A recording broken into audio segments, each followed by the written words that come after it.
Hello and welcome. I am Brittany, and today I'm going to be discussing how I personally live a soft life. And I do want to preface this by saying that I do see that there are people labeling and relabeling lifestyles or just ways of living or being, such as it girl, clean girl, that girl, main character energy, romanticize your life, soft life, slow life. And I do roll my eyes at it sometimes, not gonna lie, but when I started seeing soft life, I thought that sounds like basically how I live my life for the most part. And for me, when I did look into it and looked up what it was defined as, so how I defined it for myself is living a life of ease, comfort, and peace. So that is what I strive for every day. Of course, my life isn't perfect, but that is what I'm striving for just on this life journey in general. So I do have 6 factors that I believe contribute to me living a soft life. So I'm going to go over those things and get started.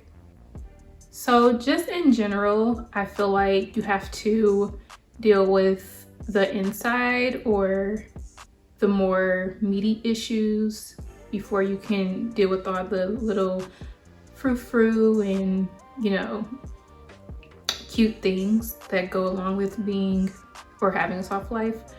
So the first thing is I don't watch the news. I don't subscribe to celebrity gossip channels on YouTube.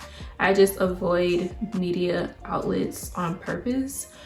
I notice that when I watch the news or any type of news story that it causes me to get anxious, and I don't like that feeling. I can do a good enough job on my own causing myself to become anxious, so I don't need anyone else's help to get anxious. And I do feel like my YouTube page is pretty well curated, like my homepage. But if there's something that's really important that's going on, or really extreme, or it's something that people are really talking about, I'm gonna get that on my homepage. It's gonna show up on my homepage. Like, I'll find out about it. And if there's something that I want to know about or learn about or anything like that, I can always just look it up. As far as like celebrity gossip, I used to watch celebrity gossip channels. I used to be subscribed to celebrity gossip channels on YouTube. But I found out that it was kind of, for me personally, it was just kind of odd to have an opinion about somebody else's life and situation who I knew nothing about, and to be honest, who I cared nothing about. And for me, it just put me in this judgy, negative mindset when watching or viewing information about like celebrities, like people I just don't care to know about. Now, if something will pop up again, if it's something people are talking about, if it's popular, it'll come up on my YouTube homepage. For example, a video about Lori Harvey and Michael B. Jordan breaking up showed up on my YouTube homepage. I had no idea they were even together. So honestly, if I was interested enough, I'll still click on it. Like, if there's something that I really nosy about and I just want to be nosy, I'll watch the video every now and again. But generally, I just keep those things out of my field. They don't feel like positive things in my life for me, so I just avoid it.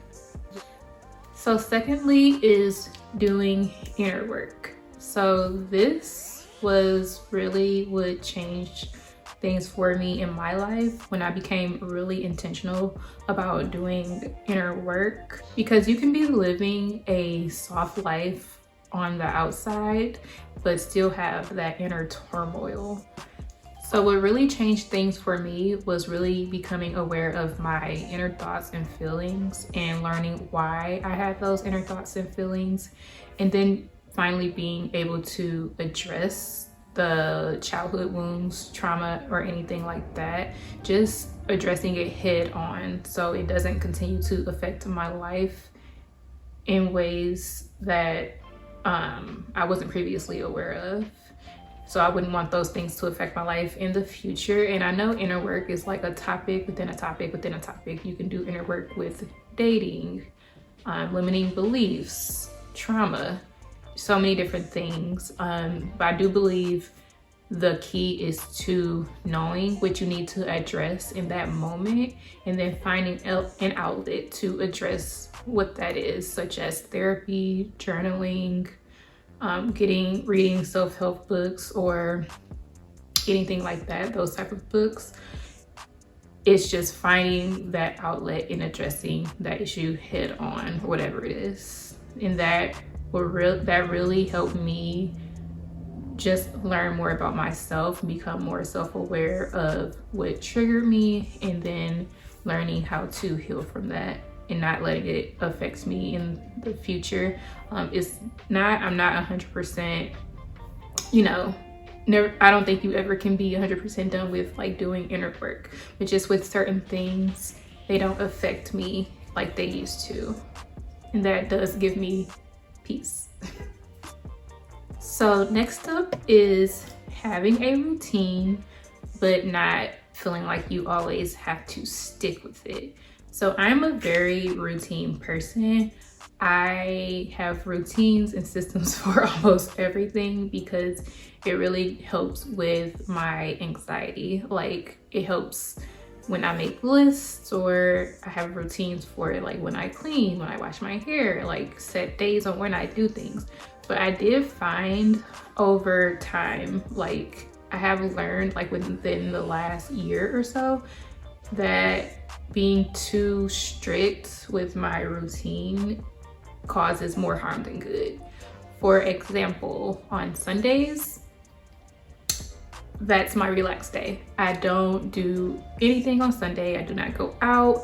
That is the day that I just relax. Don't bother me. Don't ask me to do anything. No.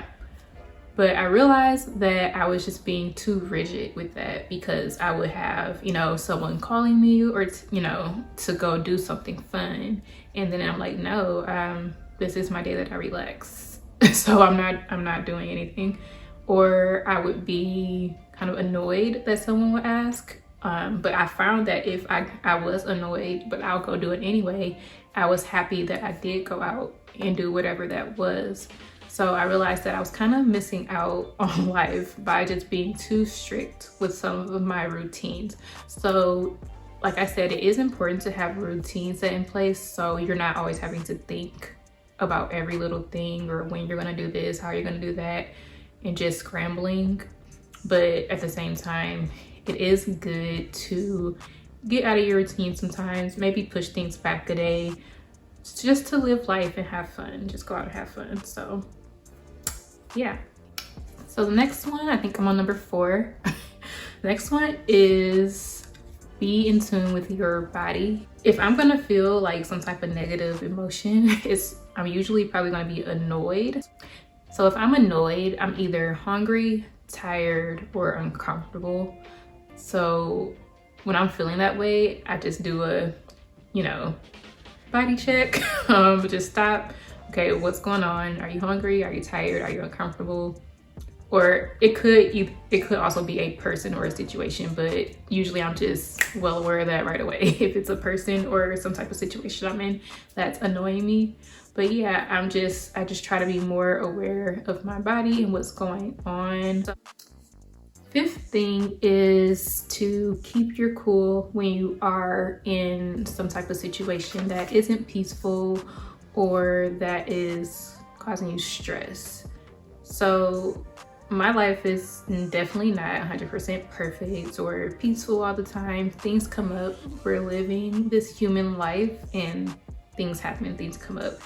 You could have an issue with your car, something could break in your house. Like, you are human, so things like that are gonna happen. And I found that just learning how to keep your cool in those situations and not getting like super upset, because you'll figure it out. Usually there's gonna be a way that you can figure it out. Being stressed and frustrated and just letting things get to you, it really doesn't help the situation. Now, I'm not above it. It happens. I get stressed sometimes. Like I said, I get annoyed. It happens, but just not letting it take over you. Like just feeling that feeling and then letting it pass. Like, okay, it's a stressful situation. It's not helping that I'm feeling stressed right now. What am I gonna do about it? Let's solve the problem, basically. So yeah, so keeping my cool in situations, learning how to keep my cool in situations has really helped me, because there's times where you want to go off on people, and I'm not gonna lie, there has been times where I've gone off on people. I'm pretty quiet and laid back for the most part, but yeah, there's gonna be times where you feel like you need to go off on somebody. But in certain times, there's definitely where I held back. I was grateful that I did not lose my cool. So it really helps you in the end, honestly. And the last thing, the sixth thing, is to find a hobby that is relaxing and kind of takes time and kind of helps you slow down your nervous system. Like maybe going for walks in nature, or learning how to take care of plants, or reading. These things, to me, I am trying to start going out in nature more. I bought my first plant not too long ago. So these things kind of help slow down your mind and just slow you down, and they're peaceful and relaxing, and they really do contribute to you living a peaceful life that is at ease. Obviously, you don't have to just only have those type of hobbies, but when you're in that mode where you just want to be at peace, just feel, take your time with something and just relax, I feel that having a relaxing, calming hobby is key. So yeah, and there you have it.